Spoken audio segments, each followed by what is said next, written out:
सच बताओ, तुम नो बोलने से डरते हो, इसलिए हर जगह हाँ बोल देते हो और फिर रात को खुद से नाराज रहते हो। देखो, मैं जानता हूं ये सुनने में थोड़ा अनकंफर्टेबल लगता है, पर आज मैं तुमसे बिल्कुल ऑनेस्ट रहने वाला हूं, क्योंकि ये वीडियो उन लोगों के लिए है जो अंदर से थक चुके हैं हमेशा हाँ बोलते बोलते। बॉस ने बोला थोड़ा एक्स्ट्रा काम कर लो, टीम प्लेयर बनो, और तुम एक्चुअली थक चुके थे पूरी वीक की मेहनत के बाद। वीकेंड फाइनली आया था, पर तुमने हाँ बोल दिया क्योंकि तुम्हें लगा अगर मना करूंगा तो बॉस बुरा मान जाएगा, शायद प्रमोशन रुक जाएगी, शायद लोग बोलेंगे ये टीम प्लेयर नहीं है। फैमिली ने बोला हमने तुम्हारे लिए इतना किया, ये छोटी सी बात भी नहीं मानोगे, और तुमने फिर से हाँ बोल दिया।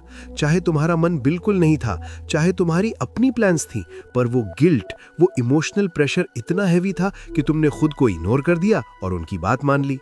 पार्टनर ने बाउंड्री क्रॉस की, फ्रेंड ने अनफेयर फेवर मांगा, कजिन ने लास्ट मिनट पे काम बोल दिया, और तुम फिर भी हाँ बोलते रहे क्योंकि तुम्हें लगता है कि अगर मैं मना करूंगा तो लोग मुझे बुरा समझेंगे, सेल्फिश बोलेंगे, रिलेशनशिप खराब हो जाएगा।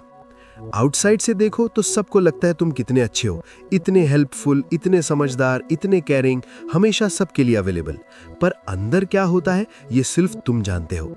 अंदर एक आवाज है जो रोज रोती है, जो कहती है मैं सबके लिए जी रहा हूं, पर मेरे लिए कौन जी रहा है। मैं सबकी प्रॉब्लम सॉल्व करता हूं, पर मेरी प्रॉब्लम्स कौन सुनता है। मैं सबको प्रायोरिटी देता हूं, पर मुझे कौन प्रायोरिटी देता है। और ये आवाज धीरे धीरे लाउड होती जाती है, जब तक एक दिन तुम कंप्लीटली बर्नआउट नहीं हो जाते, या फिर रिजेंटमेंट से भर नहीं जाते उन लोगों के अगेंस्ट जिनके लिए तुमने इतना किया। तुम्हें लगता है अगर मैं नो बोलूंगा तो लोग नाराज हो जाएंगे, छोड़ देंगे, मुझे सेल्फिश कहेंगे, मेरे बारे में बुरा सोचेंगे, और इस डर की वजह से तुम अपनी पूरी जिंदगी दूसरों के टर्म्स पे जीते हो। पर मैं तुम्हें आज एक बात बताता हूं जो शायद तुमने पहले कभी इस एंगल से नहीं सोची। ये जो तुम कर रहे हो ये अच्छाई नहीं है, ये एक्चुअली एक साइकोलॉजिकल ट्रैप है जिसमें तुम बचपन से फंसे हो और तुम्हें पता भी नहीं चला। ये है dark psychology of guilt and boundaries, और आज हम इसको कंप्लीटली डिकोड करेंगे। लोग तुम्हें बचपन से ट्रेन करते हैं कि अच्छा बच्चा हमेशा मानता है, जो मना करे वो बुरा है, बदतमीज है, जिद्दी है। रिजल्ट क्या होता है? तुम्हें नो बोलने पे गिल्ट होता है, तुम्हें लगता है तुमने कुछ गलत कर दिया, और दुनिया तुम्हारी ये कमजोरी यूज करके तुम्हारा टाइम, तुम्हारी एनर्जी और तुम्हारी लाइफ कंट्रोल करती है। सोच के देखो कितनी बार तुमने वो किया जो तुम नहीं करना चाहते थे, सिर्फ इसलिए क्योंकि तुम्हें गिल्ट ट्रिप किया गया या तुम्हें डर था कि लोग क्या सोचेंगे। आज के वीडियो में मैं तुम्हें सिखाऊंगा नो बोलना बिना गिल्ट के, पावरफुल तरीके से, काम तरीके से, इस तरीके से कि सामने वाला भी रिस्पेक्ट करे और तुम भी खुद को रिस्पेक्ट करो। ये कोई रूड बनने का कोर्स नहीं है, ये सेल्फ रिस्पेक्ट का कोर्स है, ये अपनी वैल्यू समझने का कोर्स है। तो चलो शुरू करते हैं। सबसे पहले समझते हैं कि तुम एक्चुअली नो बोल क्यों नहीं पाते, इसका साइकोलॉजिकल रूट क्या है जो बचपन से तुम्हारे अंदर प्रोग्राम हो गया है। दूसरा पॉइंट है गिल्ट वर्सेस रिस्पॉन्सिबिलिटी। ये दोनों अलग चीजें हैं और लोग तुम्हें डेलिबरेटली कंफ्यूज करते हैं ताकि तुम उनके कंट्रोल में रहो। तीसरा पॉइंट है द जेड ट्रैप। ये 4 लेटर्स तुम्हारी सारी पावर चुरा लेते हैं जब भी तुम नो बोलते हो और फिर एक्सप्लेन करने लगते हो। चौथा पॉइंट है द ब्रोकन रिकॉर्ड टेक्निक। ये एक न्यूक्लियर लेवल टेक्निक है जिससे तुम बिना आर्ग्यू किए अपनी बात रख सकते हो और सामने वाला ऑटोमेटिकली बैक ऑफ करता है। पांचवा पॉइंट है द सेल्फिश मिथ। कैसे लोग तुम्हें कंट्रोल करने के लिए सेल्फिश का लेबल यूज करते हैं और कैसे तुम इस ट्रैप से बच सकते हो। और छठा पॉइंट है द आइडेंटिटी शिफ्ट। ये सबसे इंपॉर्टेंट पॉइंट है क्योंकि नो सिर्फ एक वर्ड नहीं है, ये एक पावर स्टेटमेंट है, और जब तक तुम्हारी आइडेंटिटी नहीं बदलेगी तुम जेन्युइनली नो बोलना नहीं सीख पाओगे। हर पॉइंट के साथ तुम्हें मिलेगा साइकोलॉजी का एक deep principle, real life Indian style example जो तुम्हारी डेली लाइफ से रिलेटेड होगा, और एक प्रैक्टिकल एक्शन स्टेप जो तुम वीडियो खत्म होते ही ट्राई कर सकते हो। ये थ्योरेटिकल ज्ञान नहीं है, ये प्रैक्टिकल एप्लीकेबल नॉलेज है जो तुम आज से यूज कर सकते हो।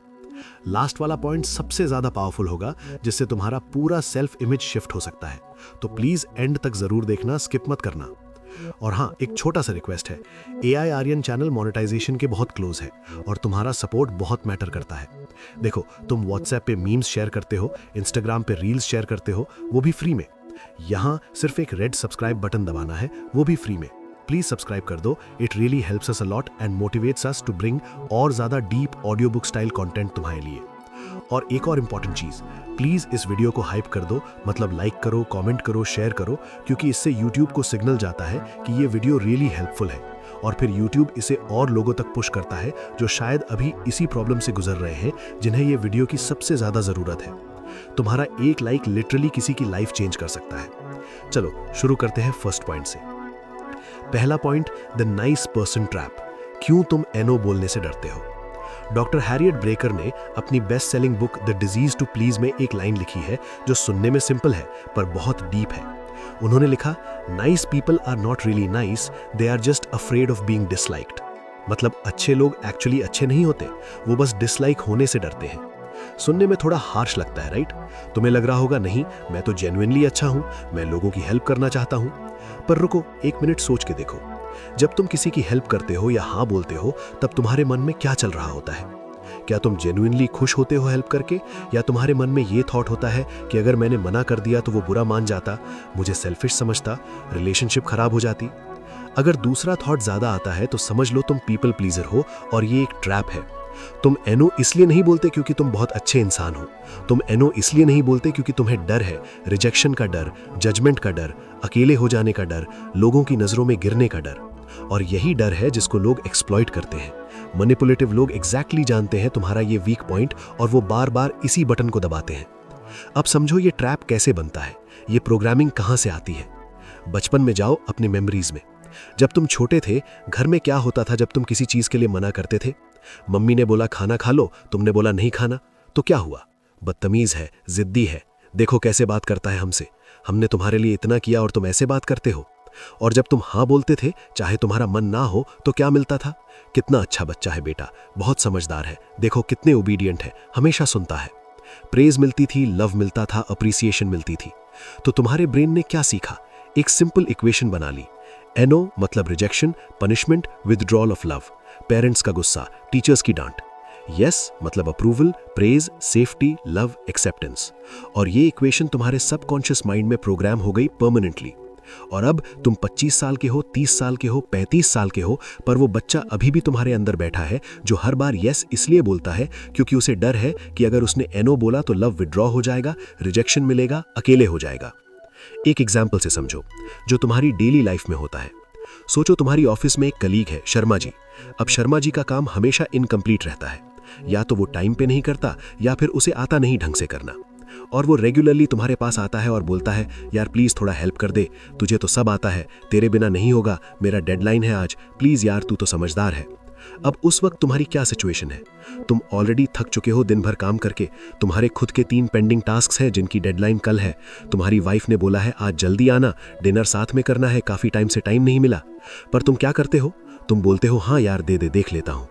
और फिर रात को 10 बजे तक ऑफिस में बैठे हो, शर्मा जी का काम करते हो, तुम्हारी वाइफ नाराज है, तुम्हारे अपने टास्क पेंडिंग है और तुम थके हुए फ्रस्ट्रेटेड हो। क्यों हुआ ये? क्योंकि तुम्हारे अंदर वो बच्चा अभी भी बैठा है जिसको लगता है अगर मैं एनो बोलूंगा तो शर्मा जी बुरा मान जाएगा, ऑफिस में मेरा इमेज खराब होगा, लोग बोलेंगे ये हेल्पफुल नहीं है, टीम प्लेयर नहीं है, नेक्स्ट टाइम मुझे कोई हेल्प नहीं करेगा। ये सारी थॉट्स ऑटोमेटिक आती है क्योंकि ये प्रोग्राम्ड है बचपन से, जीन प्रोग्रामिंग चल रही है। साइकोलॉजी के अकॉर्डिंग ये चीज कहलाती है पीपल प्लीजिंग बिहेवियर और इसका रूट है फियर ऑफ अबैंडनमेंट। ये डर कि अगर मैं लोगों को खुश नहीं रखूंगा तो वो मुझे छोड़ देंगे, इग्नोर करेंगे, ग्रुप से निकाल देंगे। ये एक सर्वाइवल मैकेनिज्म है जो बचपन में डेवलप होती है, जब हम एक्चुअली पेरेंट्स पे डिपेंडेंट होते हैं, उनके बिना सर्वाइव नहीं कर सकते। पर प्रॉब्लम ये है कि ये मैकेनिज्म अडल्ट लाइफ में भी कंटिन्यू रहता है जब हमें इसकी जरूरत नहीं होती।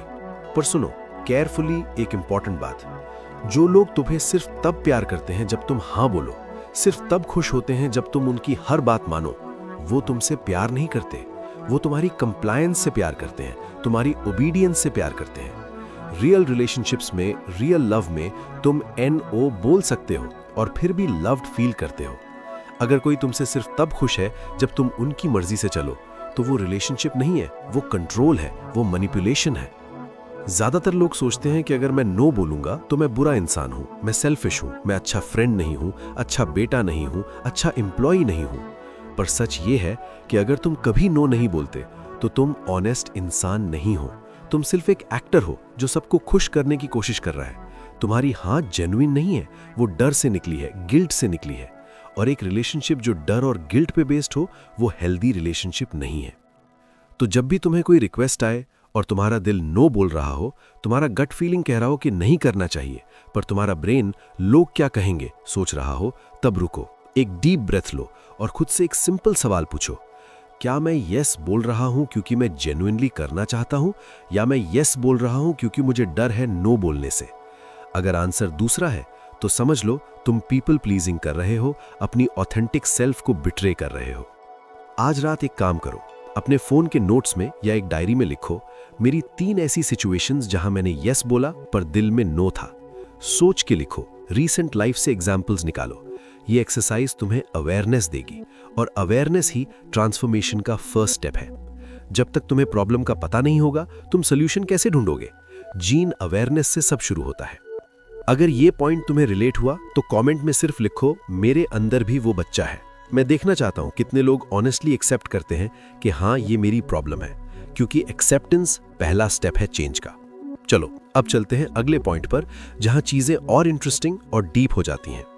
दूसरा पॉइंट, गिल्ट वर्सेस रिस्पॉन्सिबिलिटी। ये दोनों सेम नहीं है और लोग डेलिबरेटली तुम्हें कंफ्यूज करते हैं ताकि तुम्हें कंट्रोल कर सके। हेनरी क्लाउड और जॉन टाउनसेंड की लेजेंडरी बुक बाउंड्रीज में एक पावरफुल लाइन है जो तुम्हारी लाइफ चेंज कर सकती है। उन्होंने लिखा है, we are responsible to others not for others. मतलब हम रिस्पॉन्सिबल हैं लोगों के साथ अच्छा बिहेव करने के लिए, रिस्पेक्टफुल होने के लिए, पर हम रिस्पॉन्सिबल नहीं हैं लोगों को हैप्पी रखने के लिए, उनकी इमोशंस मैनेज करने के लिए, उनकी लाइफ फिक्स करने के लिए। ये दो चीजें बिल्कुल अलग हैं, पर लोग इन्हें मिक्स कर देते हैं और तुम्हें कंफ्यूज करते हैं। और जब तक तुम ये डिफरेंस क्लियरली नहीं समझोगे, लोग तुम्हें गिल्ट ट्रिप करते रहेंगे, तुम्हें मैनिपुलेट करते रहेंगे, तुम्हारा टाइम और एनर्जी ड्रेन करते रहेंगे। देखो, गिल्ट एक नॉर्मल इमोशन है और कभी कभी ये हेल्दी भी है। जब तुम जेन्युइनली कुछ गलत करो, जैसे किसी को हर्ट करो, बिना वजह किसी से बुरा बोलो, कोई प्रॉमिस तोड़ो, तब गिल्ट आना चाहिए। ये गिल्ट हेल्दी है क्योंकि ये तुम्हें करेक्ट करता है, बताता है कि भाई तूने गलती की है, माफी मांग, सुधार कर। इस गिल्ट को कंस्ट्रक्टिव गिल्ट कहते हैं। पर एक और टाइप का गिल्ट होता है जिसको फेक गिल्ट या मैनिपुलेटिव गिल्ट कहते हैं। ये वो गिल्ट है जो लोग तुम्हारे अंदर आर्टिफिशियली क्रिएट करते हैं अपना काम निकालने के लिए। ये जेन्युइन नहीं होता, ये मैन्युफैक्चर्ड होता है और ये सबसे डेंजरस होता है क्योंकि इसको पहचानना मुश्किल होता है। ये रियल गिल्ट जैसा फील होता है पर होता फेक है। पहला एग्जाम्पल, पेरेंट्स वाला गिल्ट। बेटा, हमने तुम्हारे लिए अपनी सारी जिंदगी दे दी, सारी खुशियां सैक्रिफाइस की, तुम्हें पढ़ाया लिखाया, बड़ा किया। अब जब हमें तुम्हारी जरूरत है तो तुम अपने करियर की बात करते हो, अपनी लाइफ की बात करते हो। ये लाइन सुन के तुम्हें कैसा लगता है? बुरा, गिल्टी, जैसे तुम बहुत बड़े विलन हो, अनग्रेटफुल हो। अब देखो, ऑब्जेक्टिवली, जेन्युइनली तुम्हारी रिस्पॉन्सिबिलिटी है पेरेंट्स का ख्याल रखना, रिस्पेक्ट करना, हेल्प करना। ये बिल्कुल सही है और ये होना चाहिए। पर क्या तुम्हारी रिस्पॉन्सिबिलिटी है अपने सारे सपने छोड़ देना, अपनी करियर डिस्ट्रॉय कर देना, अपनी मेंटल हेल्थ सैक्रिफाइस कर देना, हर डिसीजन में उनकी परमिशन लेना? Absolutely not. ये गिल्ट ट्रिपिंग है, ये इमोशनल मैनिपुलेशन है। वो तुम्हारे इमोशंस यूज कर रहे हैं तुम्हें कंट्रोल करने के लिए। दूसरा एग्जाम्पल, रिलेशनशिप वाला गिल्ट। पार्टनर बोलता है या बोलती है, अगर तुम मुझसे प्यार करते तो ये कर देते, मैं तुम्हारे लिए इतना करती हूं, तुम एक काम नहीं कर सकते मेरे लिए?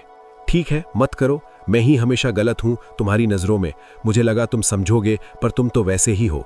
ये लाइन सुन के तुम्हें कैसा लगता है? बुरा, गिल्टी, डिफेंसिव, जैसे तुम कोई क्राइम कर रहे हो। पर रुको और सोचो ऑब्जेक्टिवली, क्या तुमने एक्चुअली कुछ गलत किया? नहीं, तुमने सिर्फ अपनी बाउंड्री सेट करने की कोशिश की, अपनी प्रेफरेंस बताने की कोशिश की और रिस्पॉन्स में तुम्हें गिल्ट दिया गया, इमोशनल मैनिपुलेशन की गई। साइकोलॉजी के अकॉर्डिंग ये पैटर्न कहलाता है emotional manipulation through guilt. Manipulative लोग जानते हैं कि तुम्हारा वीक पॉइंट क्या है, तुम्हारा ट्रिगर क्या है, और वो वही बटन दबाते हैं बार बार। वो जानते हैं कि गिल्ट तुम्हें कंट्रोल करता है, तो वो हर सिचुएशन में गिल्ट क्रिएट करते हैं। क्लासिक गिल्ट ट्रिपिंग फ्रेजेस याद रख लो, इन्हें पहचानो जब ये बोले जाए। मैंने तुम्हारे लिए इतना किया, तुम बदल गए हो, पहले ऐसे नहीं थे, मुझे लगा तुम समझोगे पर तुम तो सेम हो। ठीक है, जाने दो, मेरी किस्मत ही ऐसी है, मैं ही गलत हूं हमेशा, तुम कभी मेरी फीलिंग्स नहीं समझते। ये सब गिल्ट ट्रिपिंग फ्रेजेस हैं, इन्हें आइडेंटिफाई करना सीखो। अगर ये लाइन सुन के तुम्हारा दिल भारी हो जाता है और तुम अपना स्टैंड छोड़ देते हो, अपना डिसीजन चेंज कर देते हो, तो समझ लो तुम गिल्ट ट्रैप्ड हो गए, मैनिपुलेशन का शिकार हो गए, जिन्हें तुमने अपनी पावर दे दी। रियल गिल्ट और फेक गिल्ट में कैसे पहचानोगे, ये मैं तुम्हें बताता हूँ। क्विक टेस्ट है। पहला सवाल खुद से पूछो, क्या मैंने एक्चुअली कोई हार्म किया, किसी को हर्ट किया, कुछ गलत किया? अगर जेन्युइनली हाँ, तो अपोलोजाइज करो, सुधार करो, ये हेल्दी गिल्ट है। पर अगर तुमने कुछ गलत नहीं किया, सिर्फ अपनी बाउंड्री सेट की, अपनी चॉइस बताई, तो ये फेक गिल्ट है, मैन्युफैक्चर्ड है। दूसरा सवाल पूछो, क्या ये गिल्ट मुझे बेटर इंसान बना रहा है या सिर्फ कंट्रोल कर रहा है? रियल गिल्ट ट्रांसफॉर्म्स, तुम्हें बेटर वर्जन बनाता है, तुम्हें ग्रो करता है। फेक गिल्ट सिर्फ ट्रैप्स, तुम्हें एक जगह अटका के रखता है, तुम्हारी पावर छीन लेता है। तीसरा सवाल पूछो, क्या ये गिल्ट सिर्फ तब आता है जब मैं अपनी चॉइस बनाता हूँ, अपनी प्रेफरेंस बताता हूँ, अपना डिसीजन लेता हूँ? अगर हाँ, तो ये क्लियरली मैनिपुलेशन है, क्योंकि रियल गिल्ट तुम्हारी चॉइसेस पे डिपेंडेंट नहीं होता, वो तुम्हारे एक्शंस पे डिपेंडेंट होता है। लोग सोचते हैं अगर कोई बुरा फील कर रहा है बिकॉज ऑफ माई नो, तो मैं रिस्पॉन्सिबल हूँ, उनके इमोशंस का मैं रिस्पॉन्सिबल हूँ। पर सच ये है कि उनका रिएक्शन उनकी रिस्पॉन्सिबिलिटी है। तुम रिस्पॉन्सिबल हो ऑनेस्ट रहने के लिए, रिस्पेक्टफुल रहने के लिए, ऑनेस्ट रहने के लिए। पर उनके इमोशंस हैंडल करना, उनके रिएक्शंस मैनेज करना, ये तुम्हारा काम नहीं है, ये उनका काम है। एक एग्जाम्पल से समझो। तुमने फ्रेंड को बोला, सॉरी मैं आज नहीं आ सकता पार्टी में, रिस्पेक्टफुली क्लियरली बता दिया। अब अगर वो बुरा मान गया, गुस्सा हो गया, नाराज हो गया, तो ये उसका रिएक्शन है, उसका इमोशन है, उसका मैनेज करना उसकी रिस्पॉन्सिबिलिटी है। तुमने अपना काम कर दिया, तुमने ऑनेस्टली, रिस्पेक्टफुली कम्युनिकेट कर दिया। अब उसका रिस्पॉन्स क्या है, ये तुम कंट्रोल नहीं कर सकते, और ये तुम्हारी रिस्पॉन्सिबिलिटी भी नहीं है। तो जब भी कोई तुम्हें गिल्ट फील कराए for setting a boundary, for saying no, ये लाइन याद रखो, मैं रिस्पॉन्सिबल हूं अच्छा बिहेव करने के लिए, रिस्पेक्टफुल रहने के लिए, ऑनेस्ट रहने के लिए। मैं रिस्पॉन्सिबल नहीं हूं उन्हें हैप्पी रखने के लिए, उनके इमोशंस मैनेज करने के लिए, उनके रिएक्शंस कंट्रोल करने के लिए। ये डिफरेंशिएशन तुम्हारी पावर वापस लाएगा। एक एक्शन स्टेप दो। नेक्स्ट 48 आवर्स में जब भी कोई तुम्हें गिल्ट फील कराए, नोटिस करो, पहचानो, और एक सिंपल सेल्फ टॉक करो। खुद से बोलो, क्या मैंने हार्म किया? नहीं, तो ये उनका रिएक्शन है, मेरी गलती नहीं। ये छोटा सा सेल्फ टॉक तुम्हारे ब्रेन को रीट्रेन करेगा और तुम्हारी पावर वापस लाएगा। अगर ये पॉइंट पावरफुल लगा तो कमेंट में लिखो, मेरी फीलिंग्स मैटर करती हैं। ये एफर्मेशन है, ये तुम्हारी आइडेंटिटी का पार्ट बनना चाहिए। अब आता है एक ऐसा पॉइंट जो तुम्हारी हर आर्ग्यूमेंट को वीक बना देता है, जिसको समझना बहुत जरूरी है, ये गेम चेंजर है। तीसरा पॉइंट, द जेड ट्रैप। ये 4 लेटर्स तुम्हारी सारी पावर चुरा लेते हैं और तुम्हें पता भी नहीं चलता। ये वाला पॉइंट थोड़ा अनकंफर्टेबल होगा क्योंकि तुम खुद को इस ट्रैप में पाओगे, लेकिन अगर तुम इसे स्किप करोगे या इग्नोर करोगे तो तुम वही पुरानी गलतियां रिपीट करते रहोगे। तो ध्यान से सुनो। थेरेपिस्ट्स और बाउंड्री एक्सपर्ट्स एक टर्म यूज करते हैं, जेड। जे फॉर जस्टिफाई, मतलब अपने डिसीजन को जस्टिफाई करना, रीजंस देना। ए फॉर आर्ग्यू, मतलब आर्ग्यू करना, डिबेट करना। डी फॉर डिफेंड, मतलब अपने आप को डिफेंड करना, सफाई देना। ई फॉर एक्सप्लेन, मतलब एक्सप्लेन करना, डिटेल्ड एक्सप्लेनेशन देना। जब भी तुम नो बोलते हो और फिर जस्टिफाई, आर्ग्यू, डिफेंड या एक्सप्लेन करने लगते हो, तुम एक्चुअली अपनी पावर दे देते हो सामने वाले को। तुम्हें लगता है तुम अपनी बात क्लियरली रख रहे हो, पर एक्चुअली तुम अपनी पोजीशन वीक कर रहे हो। समझो कैसे काम करता है ये ट्रैप। सोचो, तुम अपने फ्रेंड को नो बोलते हो किसी पार्टी के लिए, वीकेंड प्लान्स के लिए। अगर तुम विदाउट जेड बोलो तो तुम्हारा आंसर होगा, यार नहीं आ पाऊंगा इस बार। बस इतना सिंपल, क्लियर, डायरेक्ट। पर अगर तुम विद जेड बोलो तो तुम्हारा आंसर होगा, यार एक्चुअली वो ना, मेरी तबीयत थोड़ी खराब है, प्लस कल ऑफिस में भी बहुत काम है, डेडलाइन है एक, और वाइफ ने भी बोला है कि घर पे रहना चाहिए, वीकेंड पे टाइम नहीं मिलता उससे, प्लस ऑनेस्टली मुझे पार्टीज में उतना मजा भी नहीं आता। आई होप तुझे बुरा नहीं लगा, मैं नेक्स्ट टाइम डेफिनेटली आऊंगा, प्लीज समझ यार। क्या हुआ यहाँ? तुमने नो बोला, ये अच्छी बात है, पर फिर तुमने उसके रीजंस भी डिफेंड किया, जस्टिफाई किया और ऑलमोस्ट माफी मांग ली जैसे तुमने कोई क्राइम किया हो। अब सामने वाले के पास क्या ऑप्शन है? वो तुम्हारे हर रीजन को अटैक कर सकता है, नेगोशिएट कर सकता है, काउंटर कर सकता है। वो बोलेगा, तबीयत खराब, थोड़ी देर के लिए आजा, ठीक हो जाएगी पार्टी में आके। ऑफिस काम, अरे यार कल संडे है, छुट्टी ले लेना। वाइफ बोल रही है, एक दिन के लिए परमिशन ले लो, इतना तो बनता है यार। पार्टीज में मजा नहीं, अरे इस बार अलग होगा, नए लोग होंगे, तुझे इंट्रोड्यूस करवा दूंगा। देखा क्या हुआ? तुमने रीजंस दिए तो तुमने नेगोशिएशन का दरवाजा खोल दिया। तुमने उन्हें एम्यूनिशन दी तुम्हारे अगेंस्ट आर्ग्यू करने की। अब तुम डिफेंसिव पोजीशन में हो और वो ऑफेंसिव में, तुम्हारी पावर गई। पर अगर तुम सिर्फ बोलते, नहीं यार इस बार नहीं हो पाएगा, बस फुल स्टॉप, अब सामने वाले के पास आर्ग्यू करने का कोई मटेरियल नहीं, वो क्या बोलेगा, क्या काउंटर करेगा? तुमने कोई रीजन दिया ही नहीं जो वो अटैक करे। मैक्सिमम वो बोल सकता है क्यों नहीं आ सकता, तो तुम फिर से बोल दो बस इस बार नहीं हो पाएगा, गेम ओवर। क्यों लोग जेड करते हैं? 3 मेन रीजंस हैं। पहला रीजन गिल्ट। तुम्हें लगता है नो बोलना रूड है तो रीजंस देने चाहिए, जस्टिफाई करना चाहिए ताकि सामने वाले को बुरा ना लगे, पर एक्चुअली तुम ये अपने गिल्ट को मैनेज करने के लिए कर रहे हो, उसे कन्विंस करने के लिए नहीं। दूसरा रीजन अप्रूवल सीकिंग। तुम चाहते हो वो समझे, एक्सेप्ट करे, तुम्हारी बात अग्री करे। तुम्हें उसका वैलिडेशन चाहिए कि हाँ ठीक है, समझ गया, कोई बात नहीं। पर यह वैलिडेशन तुम्हें मिलनी नहीं चाहिए, तुम्हें इसकी जरूरत नहीं है। तीसरा रीजन कॉन्फ्लिक्ट अवॉइडेंस। तुम्हें लगता है अगर मैं अच्छे से एक्सप्लेन करूंगा तो वो आर्ग्यू नहीं करेगा, कॉन्फ्लिक्ट नहीं होगा, सब स्मूथ रहेगा। पर रियलिटी ऑपोजिट है। जितना ज्यादा तुम एक्सप्लेन करते हो उतना ज्यादा वो आर्ग्यू करता है, नेगोशिएट करता है, उतना ज्यादा कॉन्फ्लिक्ट होता है। रियलिटी ये है कि जितना ज्यादा तुम एक्सप्लेन करते हो उतना ज्यादा दूसरा पर्सन पुश करता है, नेगोशिएट करता है, क्योंकि रीजंस मतलब वीक बाउंड्रीज। जब तुम रीजंस देते हो तुम सिग्नल भेजते हो कि मेरा नो नेगोशिएबल है, अगर तुम मेरे रीजंस काउंटर कर दो तो मैं यस बोल दूंगा। और मैनिपुलेटिव लोग एग्जैक्टली यही करते हैं। रियल लाइफ इंडियन एग्जाम्पल सुनो। तुम्हारी मम्मी कॉल करती है, बेटा संडे को घर आ जाओ, रिश्तेदार आ रहे हैं, तुमसे मिलना चाहते हैं। अब तुम एक्चुअली नहीं आना चाहते, तुम्हें रेस्ट चाहिए, वीक भर की थकान है, तुम्हारे अपने प्लान्स हैं। विद जेड तुम्हारा रिस्पॉन्स होगा, मम्मी वो एक्चुअली संडे को प्लान्स हैं, फ्रेंड का बर्थडे है, उसे प्रॉमिस किया था, और ऑफिस का भी पेंडिंग काम है, मंडे को प्रेजेंटेशन है, प्लस ट्रैवलिंग में टाइम लगता है, और ऑनेस्टली मुझे बहुत थकान हो गई है वीक भर से। मम्मी का रिस्पॉन्स क्या होगा? फ्रेंड का बर्थडे कल मना लेना, एक दिन से क्या फर्क पड़ता है, ऑफिस काम तो हमेशा रहता है, संडे को कौन काम करता है, थकान की क्या बात, घर आके रेस्ट कर लेना अपने कमरे में। और रिश्तेदार क्या सोचेंगे अगर तुम नहीं आए, बोलेंगे लड़का बिगड़ गया है, टाइम नहीं है उसके पास। देखो, हर रीजन अटैक हो गया, तुम कॉर्नर में आ गए। विदाउट जेड तुम्हारा रिस्पॉन्स होगा, मम्मी इस बार नहीं आ पाऊंगा, अगली बार डेफिनेटली आऊंगा। नोटिस करो, no explanation, no defence, no justification, clear answer, warm tone, power maintained. Mummy को बुरा लग सकता है, वो फिर से पुश कर सकती है, पर तुम सेम मैसेज रिपीट कर सकते हो जो हम अगले पॉइंट में डिस्कस करेंगे। एक इंपॉर्टेंट क्लैरिफिकेशन दे दूं, इसका मतलब ये नहीं है कि तुम रूड बनो, एरोगेंट बनो, डिसरिस्पेक्टफुल बनो। इसका मतलब ये है कि तुम क्लियर बनो। तुम प्यार से बोल सकते हो, रिस्पेक्टफुली बोल सकते हो, वार्मली बोल सकते हो, पर तुम ऑब्लाइज्ड नहीं हो रीजंस देने के लिए। तुम्हें जस्टिफाई करने की जरूरत नहीं है। NO एक कंप्लीट सेंटेंस है, उसको रीजंस की जरूरत नहीं, उसको जस्टिफिकेशन की जरूरत नहीं, उसको डिफेंस की जरूरत नहीं। तुम्हारा NO इनफ है। एक सिंपल फ्रेज प्रैक्टिस करो, I will not be able to, या हिंदी में ये हो नहीं पाएगा। बस no reasons, no explanations, no justifications. आज रात आईने के सामने खड़े होकर 5 बार प्रैक्टिस करो, सीरियसली करो। तुम्हें पता चलेगा कितना एम्पावरिंग फील होता है, कितना लिबरेटिंग लगता है जब तुम बिना एक्सप्लेनेशन के NO बोलते हो।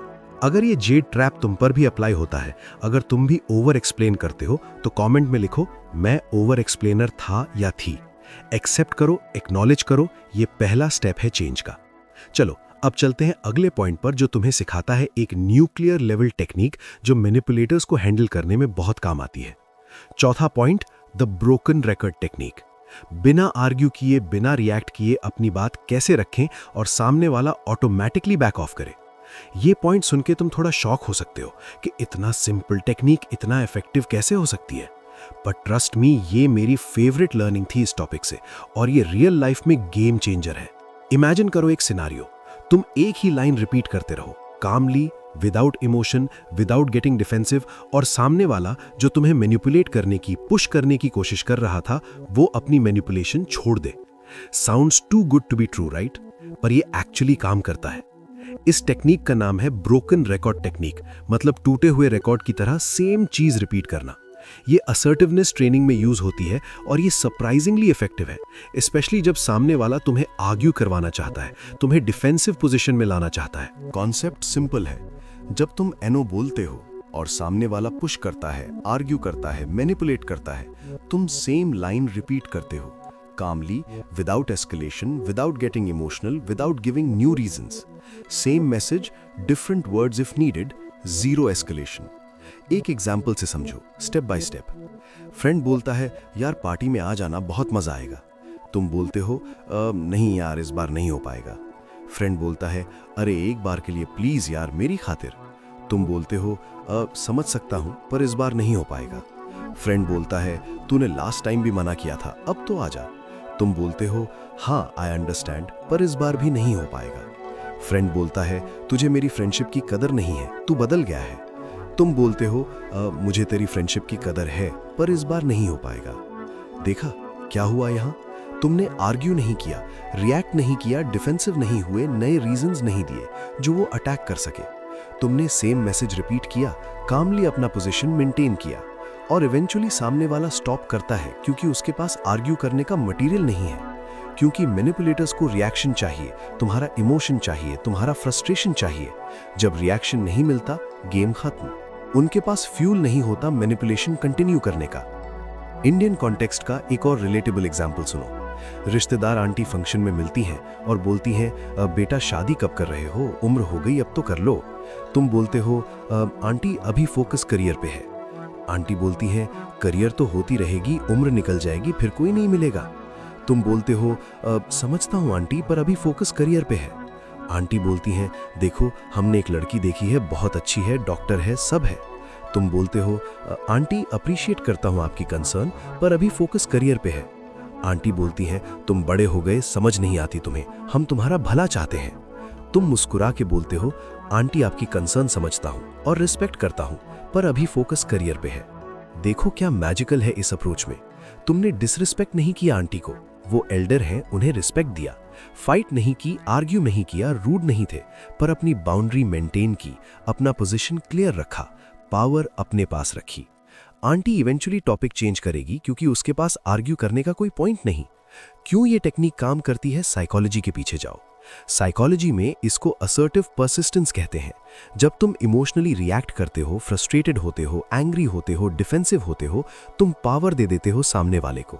वो जानता है उसने तुम्हारा बटन दबा दिया, वो जानता है वो तुम्हें कंट्रोल कर सकता है। जब तुम कामली रिपीट करते हो विदाउट इमोशन, तुम पावर अपने पास रखते हो, सामने वाले को कोई ग्रिप नहीं मिलती तुम पे। Manipulators feed on your reaction. No reaction means no fuel, means no manipulation, means they give up. ये सिंपल है पर पावरफुल है बहुत। तो नेक्स्ट टाइम जब कोई पुश करे, तुम्हारा मंत्रा याद रखो। Same message, different words, zero escalation. React मत करो, रिपीट करो। आर्ग्यू मत करो, रिपीट करो। जस्टिफाई मत करो, रिपीट करो। एक फ्रेज चूज करो जो तुम्हारी लाइफ में कॉमन सिचुएशंस में काम आएगा। इस बार नहीं हो पाएगा, मैं ये नहीं कर पाऊंगा, मेरा डिसीजन फाइनल है। कोई भी फ्रेज जो नेचुरली लगे तुम्हें, और इसको 5 बार कामली प्रैक्टिस करो आज रात बिफोर स्लीपिंग। मिरर के सामने बोलो, रिकॉर्ड करके सुनो। जब तुम कंफर्टेबल हो जाओगे ये बोलने में, तो रियल सिचुएशंस में भी कॉन्फिडेंटली बोल पाओगे। अगर ये टेक्निक तुम्हें गेम चेंजिंग लगी तो कमेंट में लिखो broken record activated. Let me know how many of you are going to use this technique. अब आता है वो पॉइंट जो लोग तुम्हें कंट्रोल करने के लिए सबसे ज्यादा यूज करते हैं। वो एक वर्ड है जो तुम्हें इमीडिएटली गिल्टी फील कराता है, डिफेंसिव बना देता है। 5वां पॉइंट, द सेल्फिश मिथ। कैसे लोग सेल्फिश लेबल यूज करते हैं तुम्हें कंट्रोल करने के लिए, और कैसे तुम्हें स्ट्रैप से बच सकते हो। नेद्रा ग्लवर तवाब की book set boundaries find peace में एक लाइन है जो बहुत पावरफुल है। उन्होंने लिखा, when you say no, people will call you selfish, that is because you stopped being useful to them. मतलब जब तुम नो बोलते हो, लोग तुम्हें सेल्फिश बोलेंगे क्योंकि तुम उनके यूजफुल होना बंद हो गए। सुनने में हार्श है, ब्रूटल है, पर ये रियलिटी है, ये ट्रूथ है।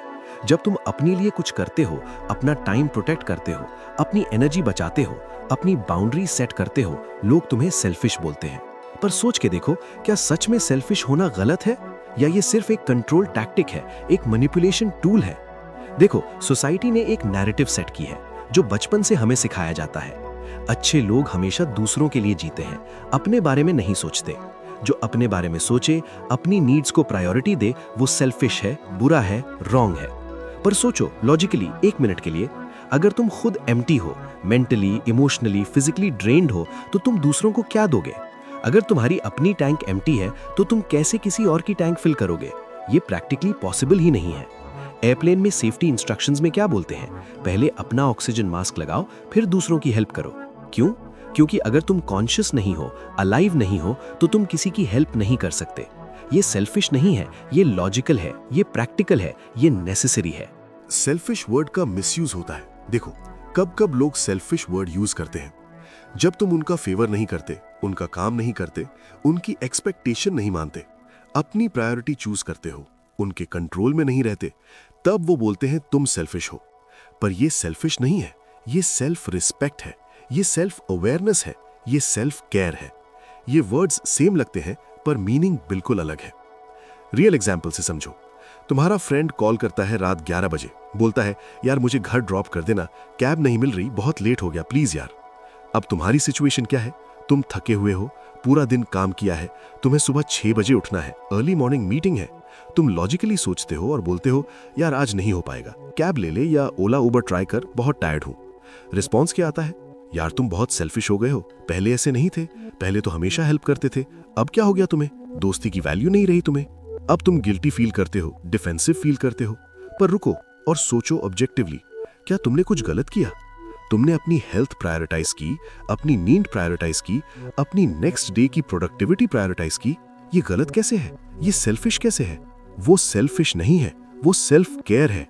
तुमने अपनी वेलबींग प्रोटेक्ट की, जो तुम्हारी रिस्पॉन्सिबिलिटी है। कोई और तुम्हारी वेलबींग प्रोटेक्ट नहीं करेगा, ये तुम्हें खुद करनी पड़ेगी। अब सच बताओ, कौन सेल्फिश है इस सिचुएशन में? वो जो एक्सपेक्ट करता है तुम अपनी कन्वीनियंस छोड़ दो, अपनी हेल्थ कॉम्प्रोमाइज करो उनके लिए, रिगार्डलेस ऑफ योर सिचुएशन, या तुम जो अपनी बाउंड्रीज सेट कर रहे हो, अपनी वेलबींग प्रोटेक्ट कर रहे हो?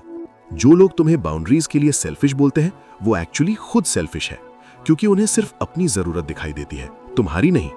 वो तुमसे एक्सपेक्ट करते हैं कि तुम उनके लिए सैक्रिफाइस करो, पर वो तुम्हारे लिए कुछ सैक्रिफाइस करने को रेडी नहीं। माइंडसेट शिफ्ट करो, ये इंपॉर्टेंट है। जब कोई बोले तुम सेल्फिश हो, तुम्हारा इंटरनल रिस्पॉन्स होना चाहिए, नहीं मैं फाइनली सेल्फ अवेयर हो रहा हूं, मैं फाइनली अपनी वैल्यूज समझ रहा हूं, मैं फाइनली अपने आप को प्रायोरिटी दे रहा हूं। ये ग्रोथ है, ये मैच्योरिटी है, ये सेल्फिश नहीं है।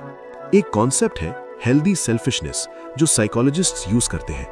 हेल्दी सेल्फिशनेस मतलब अपने मेंटल हेल्थ का ख्याल रखना, अपने टाइम की वैल्यू समझना, अपने गोल्स को प्रायोरिटी देना, अपने पीस को प्रोटेक्ट करना। ये सेल्फिश नहीं है, ये एसेंशियल है, ये नेसेसरी है सर्वाइवल के लिए। अनहेल्दी सेल्फिशनेस डिफरेंट है। जब तुम दूसरों को हार्म करो, अपने फायदे के लिए एक्सप्लॉइट करो, चीट करो, वो रॉन्ग है। पर अपनी बाउंड्री सेट करना, अपनी हेल्थ प्रोटेक्ट करना, ये अनहेल्दी नहीं है, ये हेल्दी है।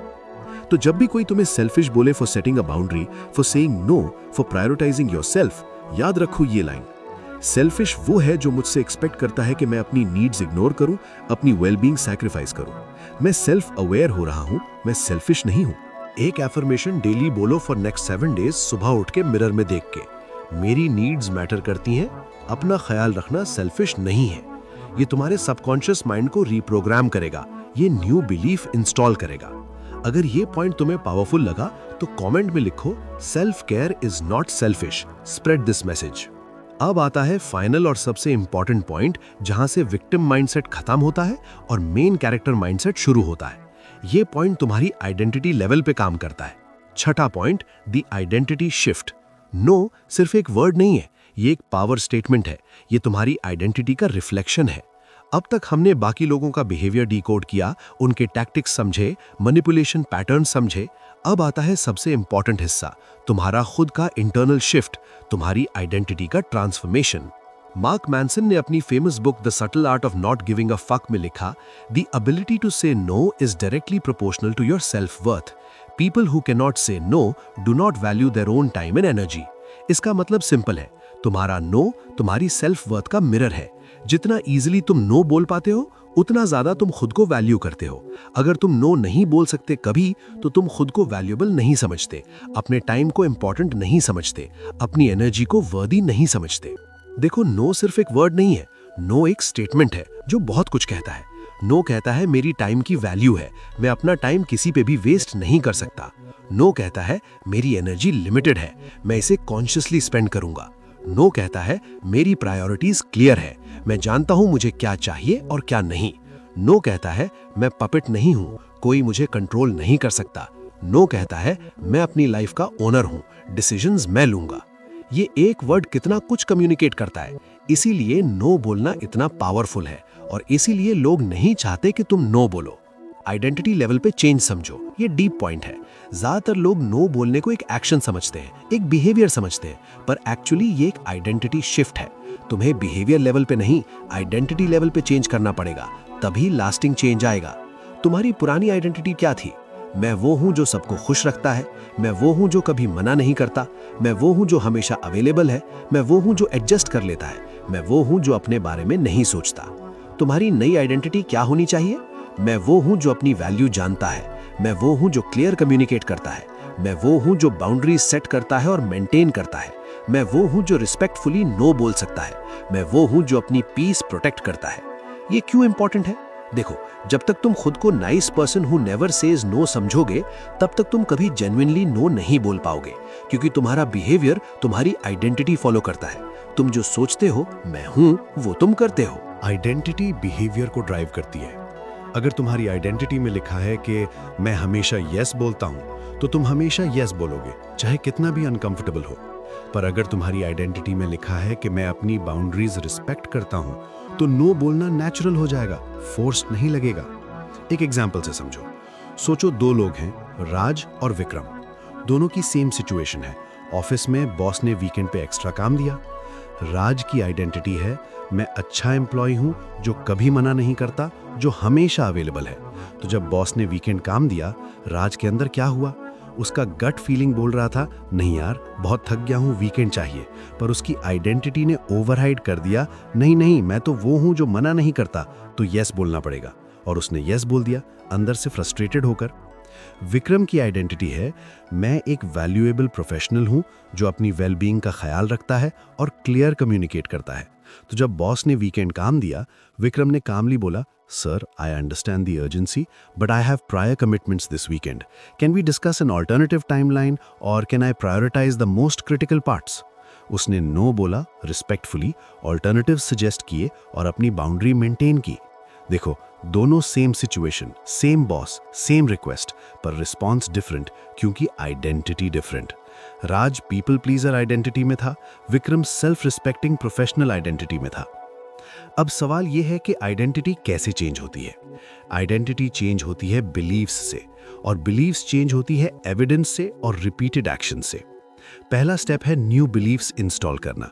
तुम्हें अपने आप को नए बिलीव्स देने होंगे जो तुम्हारी नई आइडेंटिटी सपोर्ट करें। कुछ पावरफुल बिलीव्स जो तुम अडॉप्ट कर सकते हो। पहला बिलीफ, मेरा टाइम वैल्यूएबल है। हर मिनट जो मैं किसी को देता हूं, वो मिनट मैं अपनी लाइफ से दे रहा हूं। ये मेरे पास वापस नहीं आएगा, तो मैं केयरफुली चूज करूंगा कि किसको दूं। दूसरा बिलीफ, मेरा नो दूसरों को डिसअपॉइंट कर सकता है, पर मेरा हमेशा यस मुझे डिसअपॉइंट करता है। मैं दूसरों की डिसअपॉइंटमेंट से ज्यादा अपनी डिसअपॉइंटमेंट से डरता हूं। तीसरा बिलीफ, जो लोग मुझसे सिर्फ तब खुश हैं जब मैं यस बोलूं, वो मुझसे प्यार नहीं करते, वो मेरी यूटिलिटी से प्यार करते हैं। रियल रिलेशनशिप्स में नो एक्सेप्टेबल है। चौथा बिलीफ, बाउंड्रीज रखना सेल्फिश नहीं है, ये सेल्फ रिस्पेक्ट है। मैं इसलिए बाउंड्रीज रखता हूं क्योंकि मैं अपनी वैल्यू जानता हूं। पांचवा बिलीफ, मैं किसी का सेवियर नहीं हूं। हर प्रॉब्लम सॉल्व करना मेरा काम नहीं है। लोग केपेबल हैं अपनी प्रॉब्लम्स हैंडल करने में। ये बिलीफ्स डेली पढ़ो, रिपीट करो, सुबह उठ के एक बार, शाम को एक बार। धीरे धीरे ये तुम्हारे सबकॉन्शियस में इंस्टॉल हो जाएंगे। दूसरा स्टेप है स्मॉल विंस कलेक्ट करना। आइडेंटिटी बिलीफ्स से बनती है और बिलीफ्स एविडेंस से स्ट्रांग होती हैं। तुम्हें खुद को एविडेंस देना होगा कि हाँ, मैं एनो बोल सकता हूँ। छोटी छोटी सिचुएशन से शुरू करो। कोई फोन पे कुछ बेचने की कोशिश करे, पोलाइटली नो बोलो। कोई चाय पूछे और तुम्हें नहीं पीनी तो नो बोलो। कोई मूवी सजेस्ट करे जो तुम्हें नहीं देखनी तो नो बोलो। ये स्मॉल सिचुएशंस हैं, लो स्टेक्स हैं, पर ये तुम्हें प्रैक्टिस देती हैं और एविडेंस देती हैं कि मैं एनो बोल सकता हूँ। हर बार जब तुम एनो बोलते हो, तुम्हारा ब्रेन रजिस्टर करता है कि ओ, मैं ये कर सकता हूँ, दुनिया खत्म नहीं हुई, कोई मरा नहीं, सब ठीक है। और ये एविडेंस तुम्हारी न्यू आइडेंटिटी को स्ट्रेंथन करता है। एक क्लाइंट थी मेरी कोचिंग में, प्रिया नाम था उसका।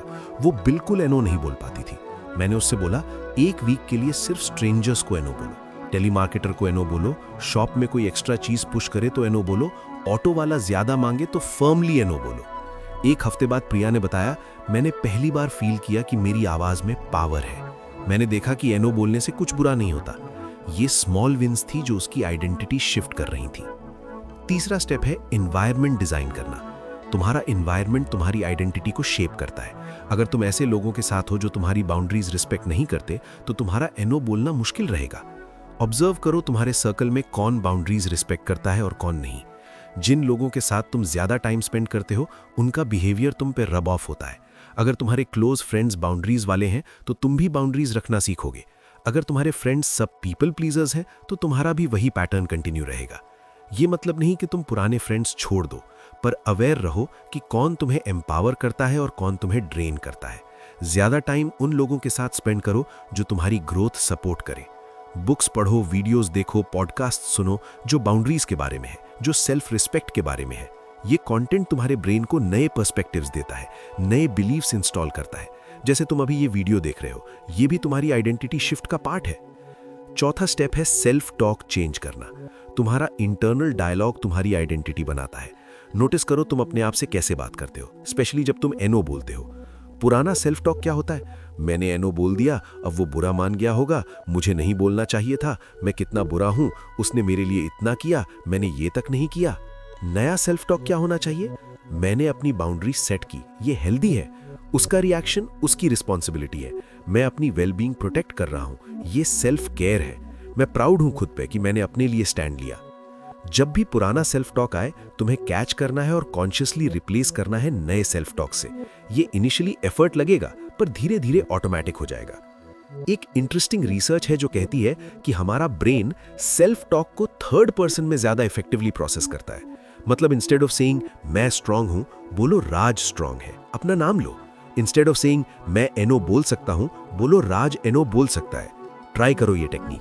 जब भी सेल्फ डाउट आए, अपने आप को थर्ड पर्सन में एनकरेज करो, ये सरप्राइजिंगली इफेक्टिव है। पांचवा स्टेप है विजुअलाइजेशन करना। एथलीट्स ये टेक्निक यूज करते हैं ओलंपिक्स में। वो अपना परफॉर्मेंस विजुअलाइज करते हैं पहले और फिर एक्चुअली परफॉर्म करते हैं। तुम्हें भी एनो बोलने के सिनेरियोज विजुअलाइज करने चाहिए। रात को सोने से पहले 5 मिनट निकालो, आंखें बंद करो, इमेजिन करो कल कोई तुमसे कुछ रिक्वेस्ट करेगा जो तुम नहीं करना चाहते। विजुअलाइज करो कि तुम कामली, कॉन्फिडेंटली नो बोल रहे हो। देखो सामने वाला इनिशियली पुश करता है, पर तुम अपनी पोजीशन मेंटेन करते हो। देखो इवेंचुअली सिचुएशन रिजॉल्व होती है और तुम पावरफुल फील करते हो।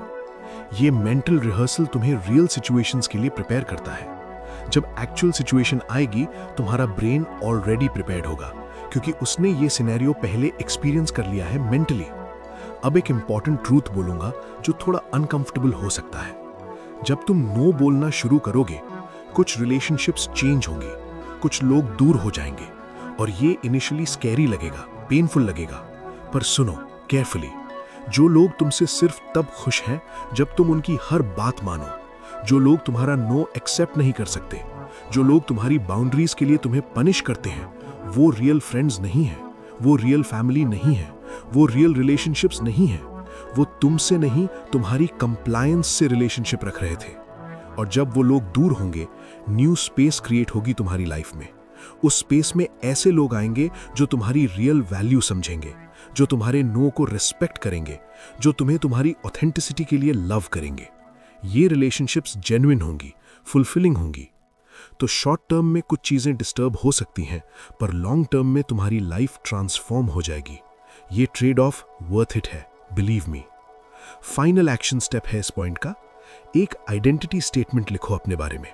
एक पेपर लो या फोन की नोट्स में लिखो, मैं वो इंसान हूं जो ब्लैंक। तुम्हें ये फिल करना है।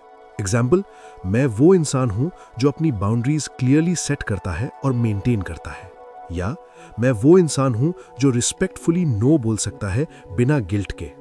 या मैं वो इंसान हूं जो अपनी वेल बीइंग को प्रायोरिटी देता है।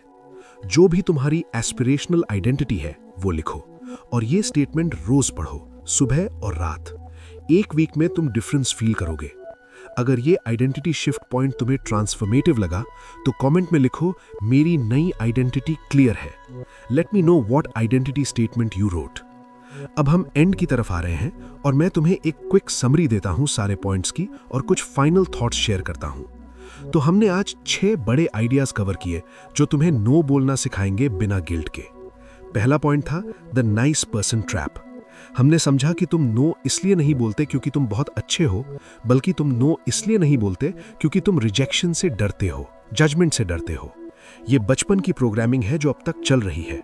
पीपल प्लीजिंग बिहेवियर नहीं है, ये फियर बेस्ड बिहेवियर है। दूसरा पॉइंट था गिल्ट वर्सेस रिस्पॉन्सिबिलिटी। हमने सीखा कि हम लोगों के साथ रिस्पॉन्सिबल हैं, उनके लिए नहीं। उन्हें हैप्पी रखना, उनके इमोशंस मैनेज करना तुम्हारी रिस्पॉन्सिबिलिटी नहीं है। रियल गिल्ट और फेक गिल्ट में फर्क करना सीखो। फेक गिल्ट मैन्युफैक्चर्ड होती है तुम्हें कंट्रोल करने के लिए। तीसरा पॉइंट था the Z trap, justify, argue, defend, explain. जब भी तुम नो बोल के रीजंस देने लगते हो, तुम अपनी पावर दे देते हो। नो एक कंप्लीट सेंटेंस है, उसको एक्सप्लेनेशन की जरूरत नहीं। शॉर्ट, क्लियर, डायरेक्ट नो ज्यादा पावरफुल है। चौथा पॉइंट था the broken record technique. Same message, different words, zero escalation. Calmly repeat करते रहो अपना पोजीशन, सामने वाला इवेंचुअली बैक ऑफ करेगा। रिएक्ट मत करो, रिपीट करो। मैनिपुलेटर्स रिएक्शन पे थ्राइव करते हैं। पांचवा पॉइंट था द सेल्फिश मिथ। लोग तुम्हें सेल्फिश बोलते हैं जब तुम उनके यूजफुल होना बंद करते हो। सेल्फ केयर सेल्फिश नहीं है, ये इसेंशियल है। हेल्दी सेल्फिशनेस एक कॉन्सेप्ट है जो तुम्हें अडॉप्ट करना चाहिए। अपना ऑक्सीजन मास्क पहले लगाओ। छठा पॉइंट था द आइडेंटिटी शिफ्ट। नो सिर्फ एक वर्ड नहीं है, ये तुम्हारी आइडेंटिटी का रिफ्लेक्शन है। तुम्हें बिहेवियर लेवल पे नहीं, आइडेंटिटी लेवल पे चेंज करना होगा। न्यू बिलीव्स इंस्टॉल करो, स्मॉल विंस कलेक्ट करो, एनवायरनमेंट डिजाइन करो, सेल्फ टॉक चेंज करो, विजुअलाइजेशन करो। अब कुछ फाइनल थॉट्स जो मैं तुम्हारे साथ शेयर करना चाहता हूं। देखो, ये जर्नी इजी नहीं है, मैं झूठ नहीं बोलूंगा। तुमने ईयर्स लिए हैं ये पीपल प्लीजिंग पैटर्न डेवलप करने में। ये एक वीडियो से ओवरनाइट नहीं जाएगा, पर हर जर्नी एक स्टेप से शुरू होती है और तुम वो स्टेप आज ले सकते हो। पहली बार नो बोलोगे तो अनकंफर्टेबल लगेगा, हार्ट बीट फास्ट होगी, हाथ कांपेंगे शायद। ये नॉर्मल है। तुम्हारा ब्रेन एक नया बिहेवियर ट्राई कर रहा है जो उसकी प्रोग्रामिंग के अगेंस्ट है, तो रेजिस्टेंस आएगा, पर ये रेजिस्टेंस टेम्पररी है। जितना ज्यादा प्रैक्टिस करोगे उतना ईजी होता जाएगा। और याद रखना, नो बोलना रूड होना नहीं है। तुम प्यार से नो बोल सकते हो, रिस्पेक्ट से नो बोल सकते हो, काइंडनेस के साथ नो बोल सकते हो। टोन मैटर्स, डिलीवरी मैटर्स, पर मैसेज क्लियर होनी चाहिए। कुछ प्रैक्टिकल टिप्स जो हेल्प करेंगी। पहला, नो बोलने से पहले टाइम लो। जब कोई रिक्वेस्ट आए इमीडिएटली यस मत बोलो।